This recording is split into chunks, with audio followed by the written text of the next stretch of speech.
Target with PS Parihar channel में आपका स्वागत है। आज के इस वीडियो में हम लोग बात करेंगे सबसे पहले यूपी ट्रिपल एससी की। आज कुछ छात्र यूपी ट्रिपल एससी पिकअप भवन गए थे, उनसे कुछ वार्ता हुई है, कुछ उनको जानकारी मिली है, उस पर चर्चा करेंगे। और उसके बाद भी हम लोग बात करने वाले हैं 69,000 शिक्षक भर्ती में क्या चल रहा है, कब तक सुनवाई होगी और इस भर्ती में मुख्य मुद्दे कौन कौन से हैं, पूरी बात करेंगे। तो वीडियो को जल्दी से लाइक कर दें, शेयर कर दें और वीडियो को पूरा देखने की कोशिश करें।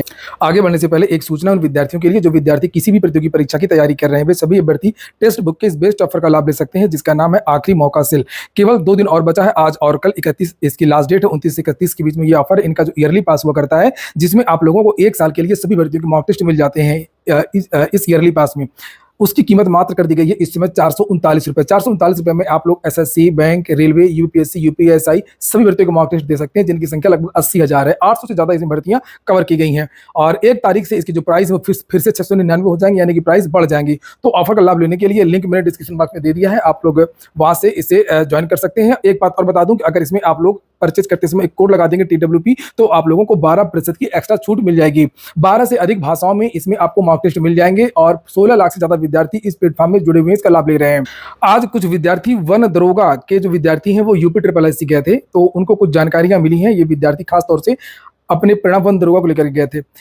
तो जानकारी ये मिली है कि जितने भी परिणाम जारी होने वाले थे उसमें अब थोड़ा सा देरी लगेगी। मैंने आपको कल भी बताया था कि यूपी ट्रिपल एससी से जानकारियां जरूर दी गई थी कि 2 परिणाम इस महीने के अंत में जारी किए जाएंगे, लेकिन यूपी ट्रिपल एससी सामान्यतः 1 परिणाम महीने के लास्ट में जारी करता है और फिर सो जाता है।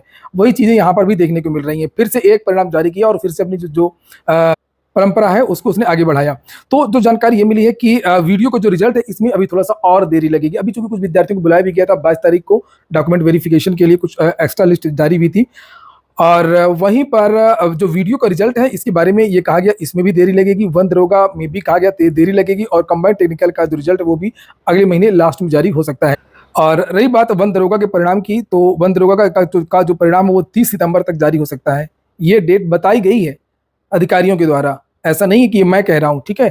30 सितंबर बताया गया है और पात्रता का एक विवाद है इसमें, जिसकी वजह से चीजें क्लियर नहीं हो पा रही, इसलिए इसके परिणाम में देरी हो रही है।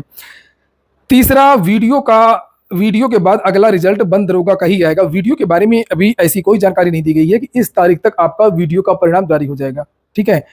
और लेकिन ये कहा गया कि पहले वीडियो का आएगा, उसके बाद में फिर वन दरोगा का आएगा। नीचे लिखा है कि कंबाइंड टेक्निकल का परिणाम वन दरोगा के बाद जारी हो जाएगा। अब देख लीजिए कंबाइंड टेक्निकल वालों की समस्या। 2016 की भर्ती है, इसको इन्होंने और पीछे कर दिया। कंबाइंड टेक्निकल जो भर्ती सबसे ज्यादा पुरानी है उसको सबसे लास्ट में रख दिया गया है। और एक इंटरव्यू में जो वहाँ के चेयरमैन हैं उन्होंने बताया, अभी तक कार्यवाहक चेयरमैन, की इसमें अलग अलग प्रकार की पोस्ट हैं और इसमें अलग अलग योग्यता वगैरह, जिसकी वजह से थोड़ा समस्याएं हो रही हैं और इसकी वजह से इसके परिणाम में देरी हो रही है। तो ये है आज की ताजा अपडेट परिणाम इत्यादि को लेकर के। और आप लोगों को एक बात और बता दूं कि आप लोगों ने वीडियो को लाइक नहीं किया होगा, तो आप लोग वीडियो को लाइक अवश्य कर दिया करें।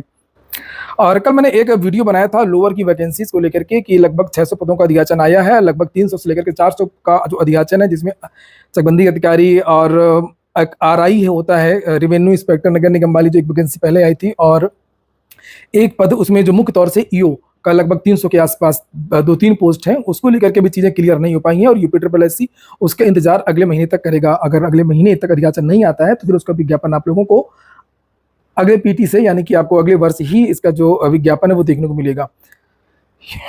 यूपी ट्रिपल एससी के बारे में कुछ ना कुछ उत्तर प्रदेश की सरकार को करना चाहिए और विद्यार्थी अभी इंतजार भी कर रहे हैं कि चेयरमैन का, नए चेयरमैन आएंगे तो क्या होगा, किस तरीके के होंगे, कौन होगा। चेयरमैन से कोई प्रभाव नहीं पड़ता है। आप कितना भी फार्मूला 1 रेसिंग का जो ड्राइवर है उसको बिठा दीजिए, ई रिक्शा का ड्राइवर, ई रिक्शा चलाइए आप, वो कितना तेज उसको चला लेगा। उसका सिस्टम ही गड़बड़ है यूपी ट्रिपल एससी का, वो भाग ही नहीं सकता। चाहे उसमें जो चेयरमैन है, जो उसका सिस्टम बना हुआ है, पूरे सिस्टम में बदलाव की जरूरत है। इसको लेकर के उत्तर प्रदेश सरकार को सोचना चाहिए कि आखिरकार उस पर क्या आमूल चूल परिवर्तन किया जाए, क्या चीजें की जाए, कौन सी भर्तियां रखी जाए, कितने एक्स्ट्रा कर्मचारी उसमें नियुक्त किए जाए, कितने अनुभाग उसमें बढ़ाए जाए, इन चीजों की जरूरत है। चलिए हम अब बात कर लेते हैं 69,000 शिक्षक भर्ती। 69,000 शिक्षक भर्ती का जो मामला है, पहले दिन से कह रहा हूं कि सुप्रीम कोर्ट जाएगा और मामला फंसेगा। तो सुप्रीम कोर्ट मामला चला गया है और कम से कम 5-6 याचिकाएं दाखिल हो रही हैं। 5-6 याचिकाएं, याद रखिएगा। डबल बेंच में भी 5 से ज्यादा याचिकाएं थी। मैं अभी बता दूं, जो डबल बेंच का जो ऑर्डर आया है ना, तो उसमें 5 से ज्यादा केस थे जो ऑर्डर आया है, सबको ज्वाइंट कर दिया गया था। और इसी तरीके से अब मामला ये सुप्रीम कोर्ट में जा रहा है। अलग अलग टाइप के जो लोग हैं उसमें मैं उस पर चर्चा नहीं करूंगा किस लिए अलग अलग, जिनकी मांग भी एक है लेकिन वो याचिकाएं अलग अलग डाल रहे हैं। मांग एक ही है और याचिकाएं अलग अलग डाल रहे हैं। तो बहुत सारी याचिकाएं पड़ रही हैं, लेकिन इसमें सबसे बड़ी समस्या आ रही है बीएड को लेकर के। अभी पहले मैं ये दिखा दूं कि बीएड किस तरीके से बीएड के जो छात्र हैं वो प्रभावित हो सकते हैं। चयनित छात्र भी प्रभावित हो सकते हैं, अचयनित छात्र भी प्रभावित हो सकते हैं। छत्तीसगढ़ का मामला आपने सुना ही होगा, और ये आया है मध्य प्रदेश का 29 तारीख कल। लिखा है कि प्राथमिक सुप्रीम कोर्ट के आदेश के अनुपालन में प्राथमिक शिक्षक के पद पर प्राथमिक विद्यालय खिरौंदा कला, लिखा है कि माननीय सर्वोच्च न्यायालय के पारित आदेश 11 अगस्त 2023 में प्राथमिक शिक्षक नियोजन बीएड योग्यता को संबंध करने के संबंध में एनसीटी का सूचना 28 जून 2018 को निरस्त किया गया।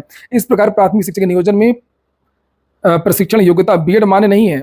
प्राथमिक शिक्षक नियोजन 2022-23 के अंतर्गत नियुक्त बीएड योग्यताधारी शिक्षकों के संबंध में माननीय सर्वोच्च न्यायालय द्वारा पारित आदेश 8 अप्रैल 2024, यानी कि जो क्लियरिफिकेशन याचिका थी जिसमें सुप्रीम कोर्ट ने क्लियर किया था, मध्य प्रदेश सरकार की थी, और यह कहा गया था कि 11 अगस्त 2023 के पहले जिनकी नियुक्तियां हो चुकी हैं उनको कोई खतरा नहीं है, और जो उसके बाद की नियुक्तियां हैं वो हटेंगी।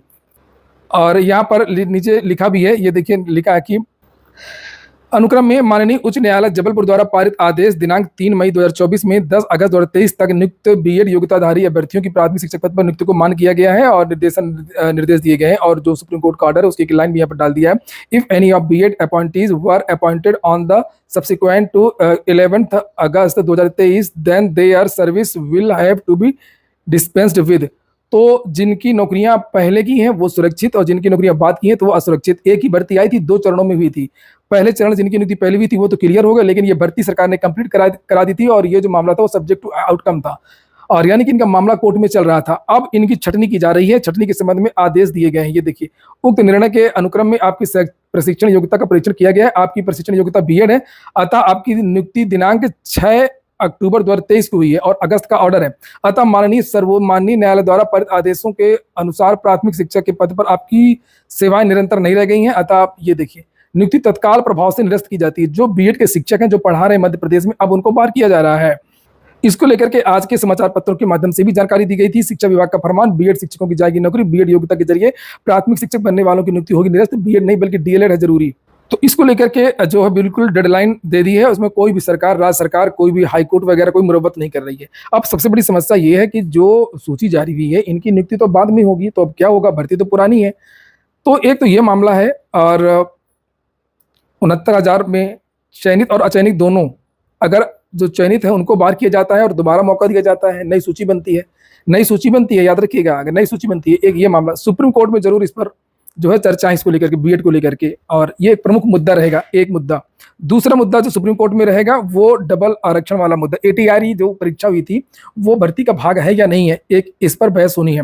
और जो तीसरा है वो आरक्षण को लेकर के तो है ही है। चौथा जिला प्रेफरेंस वाला। ये 1 2 3 4 5 मुद्दे हैं जिन पर सुप्रीम कोर्ट में बहस होगी, और ऐसा लगता नहीं है फिलहाल कि ये जो भर्ती जो सुनवाई है वो जल्द समाप्त होगी। इसमें अभी कई तारीखें लगेंगी। उसके कारण पीछे यही है कि उसके पीछे कारण यही है कि इसमें 4-5 मुद्दे हैं और 5-6 पार्टियां हैं।